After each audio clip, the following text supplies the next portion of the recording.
Italie, du 17 au 19 novembre 2016, la maison généraliste SMA accueille un colloque international qui rassemble une trentaine de jeunes missionnaires SMA et NDA venus essentiellement d'Europe et d'Afrique. Le but du colloque est d'examiner et de réfléchir sur le passé en pensant à aujourd'hui dans un contexte assez différent du siècle dernier.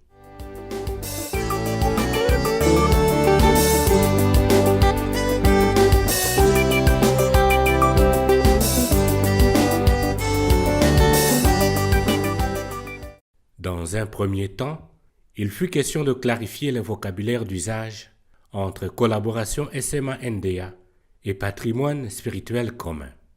Il s'agit de partager ensemble, pères SMA et sœurs NDA, eux-mêmes héritage.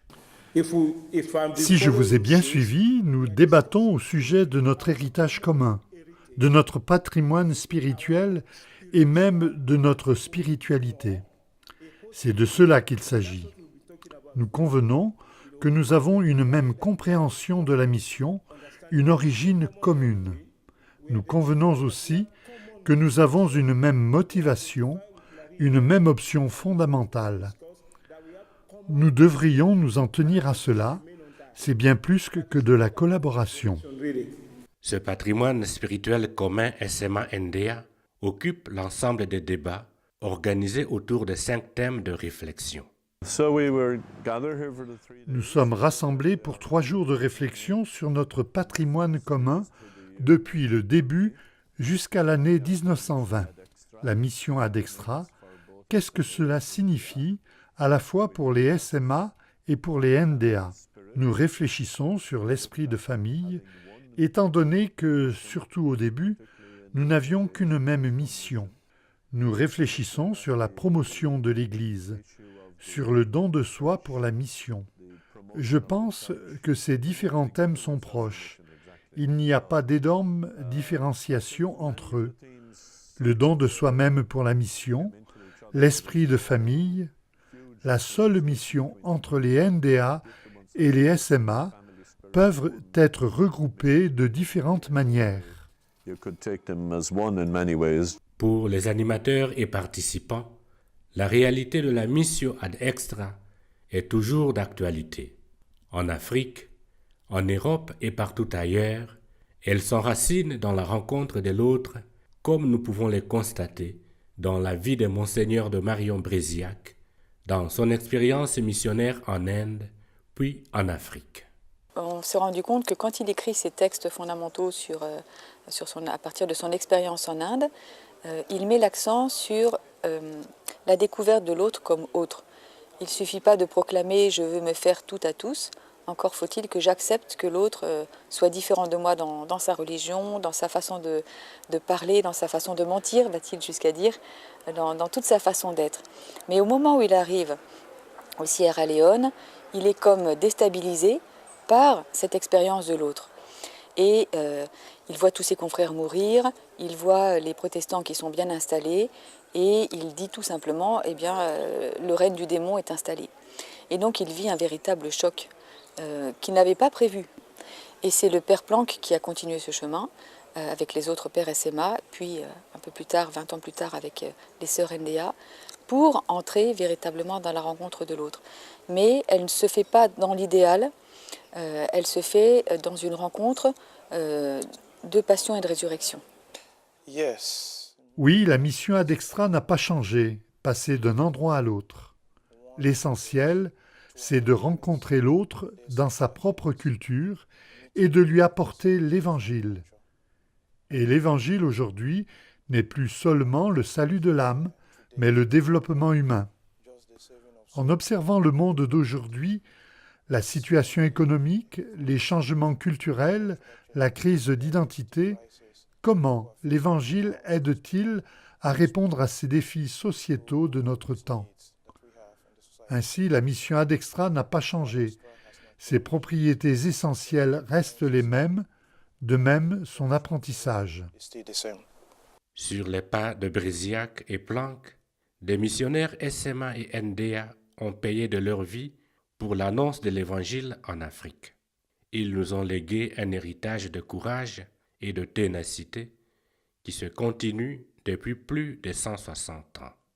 Des expériences vécues dans un contexte différent du nôtre, dans des milieux très hostiles et inconnus, avec des moyens parfois dérisoires, et auprès des peuples ayant d'autres mentalités que ceux d'aujourd'hui. Le but de la relecture du passé n'est pas, à mon avis, d'idéaliser ni de condamner l'histoire, et encore moins de nous repentir des fautes de nos ancêtres SMA-NDA. Le passé reste ce qu'il a été, avec des zones d'ombre, avec des limites, mais aussi avec des émerveillements, des richesses. Je remarque par là de la conviction et de la détermination. Cela est pour moi un défi. Ai-je la même conviction et la même détermination pour ma mission ?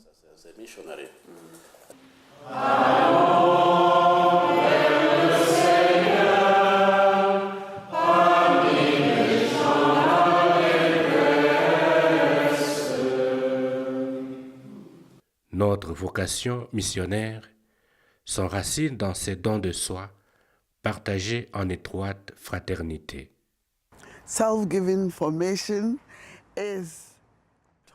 Le don de soi pour la mission est exclusif. Se donner totalement pour la mission en faisant confiance en Dieu, en croyant que c'est la volonté du Seigneur que vous soyez là où vous êtes envoyés.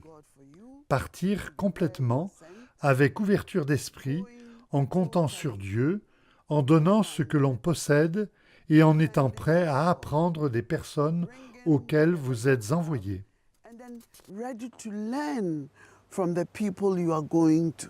En Europe, en Afrique et partout ailleurs, les missionnaires SMA et NDA ont été invités à collaborer à l'œuvre commune de la mission. L'esprit qui les caractérisait les portait à partager la même vocation, le même souci du travail bien fait et le soulagement de la douleur des gens. Parlant des deux familles, nous voyons que les sœurs Notre-Dame des Apôtres ont travaillé aux côtés des pères, disons en complémentarité au niveau surtout des activités, l'accès auprès des enfants, des femmes et des personnes âgées pour aider à l'instruction, les soins et puis l'évangélisation, la catéchèse.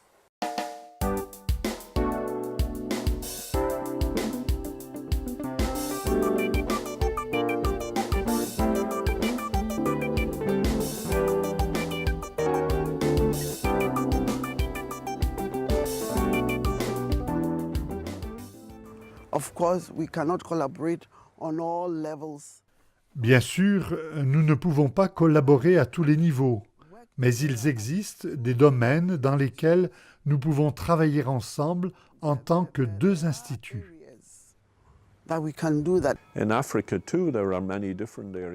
En Afrique aussi, il existe de nombreux domaines où nous pouvons collaborer, mais nous devons concrétiser ces projets, nous devons les structurer, je crois, et nous devons nous répartir les tâches et programmer le suivi. Mission ad extra, mission ad gentes, ces vocabulaires missiologiques se conjuguent aujourd'hui davantage avec ceux des promotions des églises locales en encourageant leur élan missionnaire et de formation du clergé local à relever le défi de la première évangélisation. Nous avons dit qu'il y a encore besoin de missionnaires. Nous sommes importants aussi parce qu'il y a des places où le clergé local ne veut pas aller. Notre charisme nous aide aussi à aider les gens à s'ouvrir, donc à devenir missionnaires eux aussi. Mais parfois, nous sommes appelés pour aller là où, effectivement, les autres ne veulent pas aller. Et ça fait un peu partie aussi de notre charisme.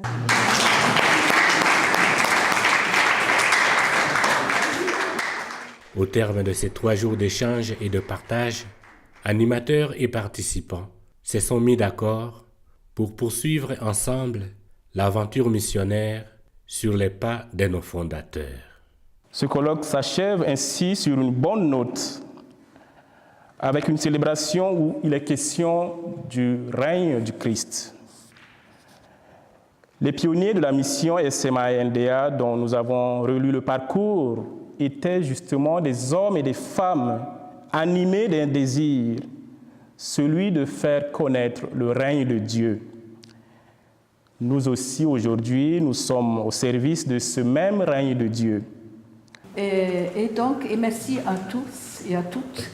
Et ça nous donne envie de continuer. Le chemin qu'on a parcouru, peut-être vous ne vous en rendez pas compte, mais c'est énorme. Hein. Je crois que moi, je vois qu'il y a quelque chose de Dieu derrière, là. On parlait de la providence. Moi, je crois qu'on a avancé avec. Sur ce point-là concret, pour moi, c'est quelque chose qui peut nous aider à repenser la missiologie. On est à un moment de changement et ça peut nous rappeler des valeurs. D'une certaine manière, chez nos pères, il y a des valeurs que si on les perd, on perd notre âme et nos sociétés n'ont plus de raison d'être.